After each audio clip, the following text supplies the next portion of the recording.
The next topic that we are going to discuss is universal law of gravitation. तो universal law of gravitation क्या होता है? अब ये जो लॉ है किसने दिया है? न्यूटन ने दिया है, ठीक है ना।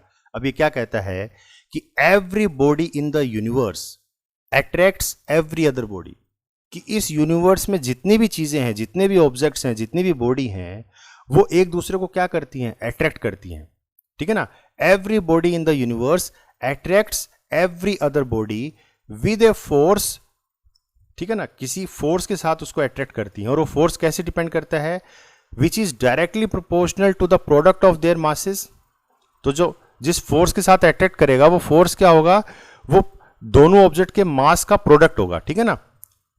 The force which is directly proportional to the product of their masses and inversely proportional to the square of the distance between them, ठीक है ना। और इनवर्सली प्रोपोर्शनल होगा जो उन दो मासेस के बीच में जो डिस्टेंस है उसका स्क्वायर हम करें, उसका इनवर्सली प्रोपोर्शनल होगा। जैसे मान लीजिए दो मास हैं, दो कोई ऑब्जेक्ट हैं जिनका मास क्या है? m1 m2 है, और इनके बीच में डिस्टेंस कितना है?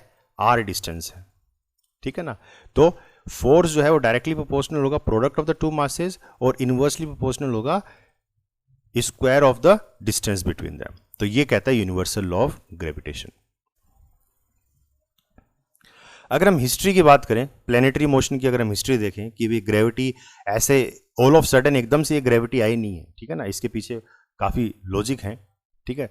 तो सबसे पहले प्लैनेट्स को जो स्टडी किया था, ठीक है ना, तो उसको हम बोलते हैं पैटोलमी।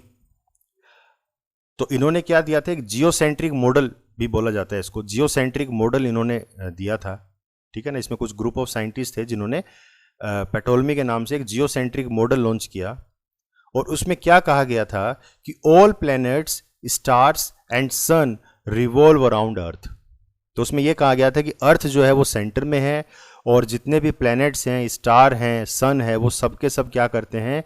इस अर्थ के चारों तरफ चक्कर काटते हैं, ठीक है। तो उस जियोसेंट्रिक मॉडल में ये चीज बताई गई थी।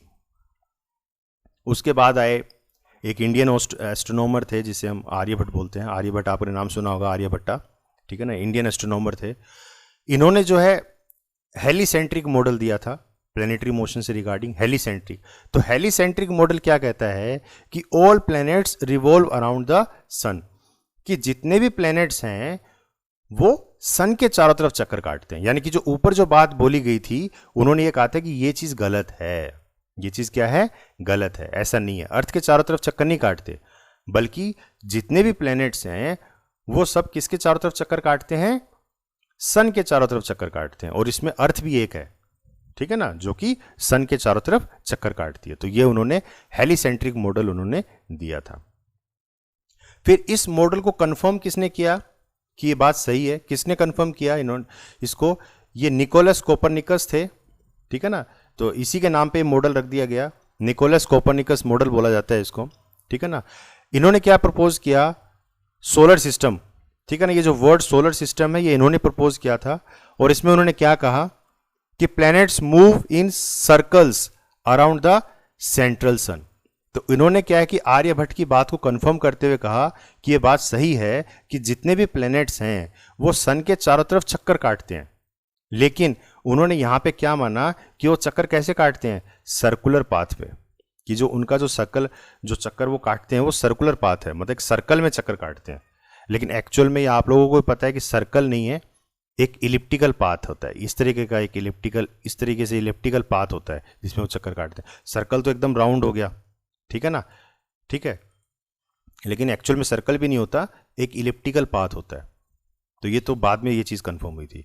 तो निकोलस ने क्या कहा था कि सन जो है, सन के सारे तरफ सारे के सारे प्लैनेट चक्कर काटते हैं और एक सर्कल में चक्कर काटते हैं, ठीक है ना। और नाम क्या दिया था इस सिस्टम को उन्होंने? Solar system. उसके बाद आए थे टाइको ब्राहे। टाइको ब्राहे ने क्या है कि अपनी पूरी की पूरी लाइफ जो है उन्होंने मतलब स्टार्स को, प्लैनेट्स को, इनको ऑब्जर्व करने में ही निकाल दी, ठीक है ना। Spent entire life recording observations और प्लैनेट्स। मतलब ये कुछ नहीं करते थे, खाली क्या करते थे? रिकॉर्डिंग करते थे, मतलब रिकॉर्ड, अपने डाटा मेंटेन करते थे, ठीक है ना। और उसमें ये मूवमेंट को रिकॉर्ड करते थे, मतलब स्टार्स की मूवमेंट को, प्लैनेट्स की मूवमेंट को, इन सब की मूवमेंट्स को ये ऑब्जर्व करते थे, पूरी पूरी रात भर ये बैठ के आकाश में देखते रहते थे। इनके साथ उस वक्त जो इनके असिस्टेंट थे वो थे जोनिस केपलर।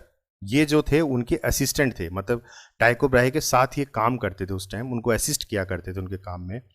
तो जब टाइको ब्राहे जब एक्सपायर हो गए, ठीक है ना, तो सारा की सारी जिम्मेदारी जो है वो केपलर के ऊपर आ गई। अब केपलर जो थे वो थोड़े से आलसी थे, आलसी इन द सेंस कि उनसे जो है रात रात भर बैठ के स्टार्स को ऑब्जर्व करना, डाटा मेंटेन करना, रिकॉर्ड बनाना, ये सब उनसे नहीं होता था, क्योंकि इसके लिए मतलब सिटिंग पावर की ज़रूरत पड़ती थी। पूरी पूरी रात एक ही चेयर पे बैठ के और एक आंख बंद करके एक आंख से दूरबीन में देखते रहना, तो ये सब इनके बस का नहीं था। तो इन्होंने क्या किया, एक नया रास्ता निकाला कि ठीक है, टाइको ब्राहे ने अब तक जितना भी रिकॉर्ड मेंटेन किया है, जितना भी डाटा उन्होंने रिकॉर्ड किया था, उसकी पूरी एक लाइब्रेरी बन गई थी, ठीक है ना, बहुत बड़ा एक उन्होंने एक स्टोरेज तैयार कर लिया था उस रिकॉर्ड का।